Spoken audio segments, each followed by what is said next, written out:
यानी कि हमारा एक ऐसा हथियार है जिसे अगर तुमने अच्छे से यूज किया और इसके ऊपर कंट्रोल हासिल कर लिया तो तुम्हें ये कहाँ पहुंचा सकता है तुम सोच भी नहीं सकते। और इसे अच्छे से यूज करने के लिए तुम्हें सबसे पहले इसके फंक्शंस की कैसे काम कर इसे समझना हो। ह्यूमन माइंड के इसी फंक्शन और बिहेवियर की स्टडी को ह्यूमन साइकोलॉजी कर, तो इसके बारे में सभी को पढ़ना चाहिए। पर प्रॉब्लम ये है कि ज्यादातर लोग ह्यूमन साइकोलॉजी को एकेडमिक सब्जेक्ट मानते हैं। इनको लगता है कि साइकोलॉजी तो वही पढ़ते हैं जो साइकोलॉजिस्ट बनते हैं या जो ब्रेन की एक्टिविटी में शामिल होते हैं, लेकिन ऐसा बिल्कुल भी नहीं। साइकोलॉजी एक ऐसा सब्जेक्ट है जिसे हर किसी को पढ़ना चाहिए। इवन जो बड़ी बड़ी मार्केटिंग कंपनियां होती है इसी साइकोलॉजी का यूज करके हमारे डिसीजन को मैनिपुलेट करती है। और साइकोलॉजी हमारी लाइफ की हर एस्पेक्ट में काम आती है, चाहे वो बिजनेस हो, रिलेशनशिप हो, चाहे वो डीलिंग विद पीपल, हर जगह तुम्हें साइकोलॉजी की जरूरत पड़ने वाली है। पर क्यों? देखो, अल्टीमेटली हम सब ह्यूमंस हैं और हम सब एक सर्टेन वे में बिहेव करते हैं। जरा तुम ही सोचो, अगर तुम अपने माइंड पैटर्न को समझते, हमारे बिहेवियर को समझते हो, हम हमारे फुल हथियार को कंट्रोल करके फुल पोटेंशियल तक पहुंच सकते हैं। आज इस वीडियो में तुम्हें मैं 5 ऐसे रीजन बताऊंगा जो तुम्हें कन्वर्ट करेंगे ह्यूमन साइकोलॉजी पढ़ने के लिए। बिलीव मी दो, ये एक ऐसा सब्जेक्ट है ना जिसे अगर तुमने अच्छे से मास्टर कर लिया तो तुम खुद पर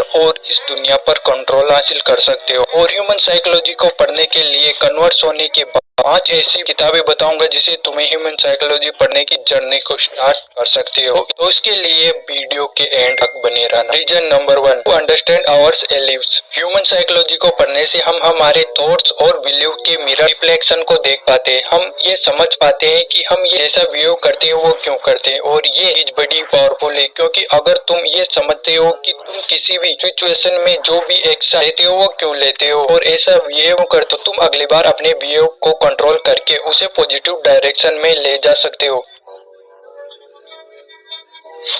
कोई ना एग्जाम्पल से समझाता हूँ। में से ज्यादातर लोग घर पर तो शेर बने कुछ भी बोल दे, लेकिन जब बारी आती है स्टेज पर कई लोगों के सामने बोलने, तो हमारी बोलती बंद हो जाती है। और इसके बीच कई साइकोलॉजी रीजन है। तो इमेजिन करो कि अगर तुम उन रीजन को समझते हो, तुम ये समझते हो कि स्टेज पर जाने से तुम्हारे ब्रेन में क्या बिहेवियर पैदा होते हैं, तो तुम नेक्स्ट टाइम इस चीज को कंट्रोल भी कर सकते हो। और सिर्फ यही नहीं, अगर तुम अपने दिमाग के पैटर्न को समझते हो तो तुम अपनी इस लाइफ को भी चेंज कर सकते हो। और ये सब मैं अवामी नहीं बोल रहा। ओपरा विनफ्रे जो एक फेमस अमेरिकन होस्ट और एक टेलीविजन प्रोड्यूसर का बचपन काफी चैलेंजिंग रहा, और लेकिन ह्यूमन साइकोलॉजी के कुछ प्रिंसिपल की मदद से उन्होंने अपनी लाइफ को पूरी तरह से बदल दिया। तुम्हें इंटरनेट पर बहुत सारे एग्जाम्पल ऐसे मिल जाएंगे जहाँ पर ह्यूमन साइकोलॉजी की मदद से लोगों ने अपनी लाइफ चेंज की है। Reason number 2, to become emotional intelligent. Humans एक इमोशनल एनिमल्स हैं जिसमें कई सारे इमोशंस भरे पड़े हैं।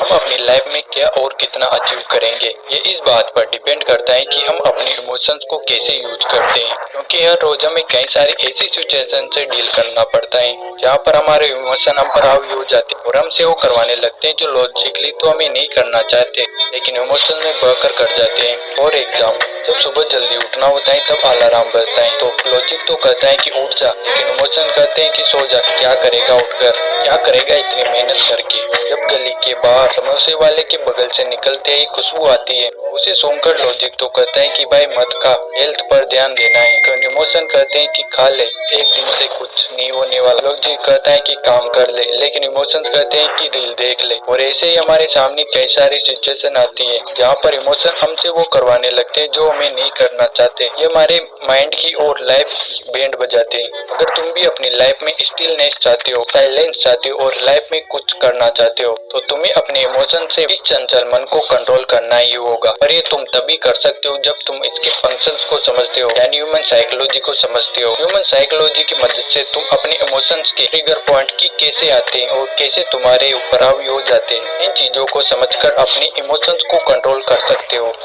Reason number 3, to understand the dark side of people. ये बात तो माननी होगी कि इस दुनिया में जितने अच्छे लोग हैं ना, उससे भी कई ज्यादा बुरे लोग, और हम अपनी लाइफ में आगे जाकर कुछ भी करेंगे हमें लोगों से डील तो करनी ही होगी। जरूरी नहीं कि तुम्हें लाइफ में अच्छे लोग ही मिलने वाले हैं, लाइफ में कई सारे ऐसे टॉक्सिक लोगों से मिलोगे जो तुम्हारे लिए सिर दर्द बनेंगे। क्योंकि देखो, हम इंसान हैं और हर इंसान के अंदर 2 साइड होती है। एक वो साइड जो इस दुनिया को दिखाता है और जिसके बेसिस पर तुम उसे जज करते हो, और दूसरी होती है डार्क साइड जो उस दुनिया के सामने कभी भी नहीं दिखाती। और प्रॉब्लम ये है कि इसी डार्क साइड में वो हमारे लिए सारे नेगेटिव इमोशन इनसिक्योरिटी छुपा पाते हैं। अगर तुमने नहीं समझा तो तुम्हारे लिए बुरा भी हो सकता है। अगर तुमने इसे समझ लिया तो तुम सामने वाले से अच्छे से डील कर सकते हो, इवन उसे कंट्रोल भी कर सकते हो। साइकोलॉजी की मदद से तुम सामने वाले की डार्क साइड को पहचान सकते हो। सिर्फ इतना ही नहीं, ह्यूमन साइकोलॉजी की मदद से तुम लाइफ की स्पिरिचुअल साइड जैसे कम्युनिकेशन स्किल, लीडरशिप स्किल, इन स्किल को मास्टर कर सकते हो।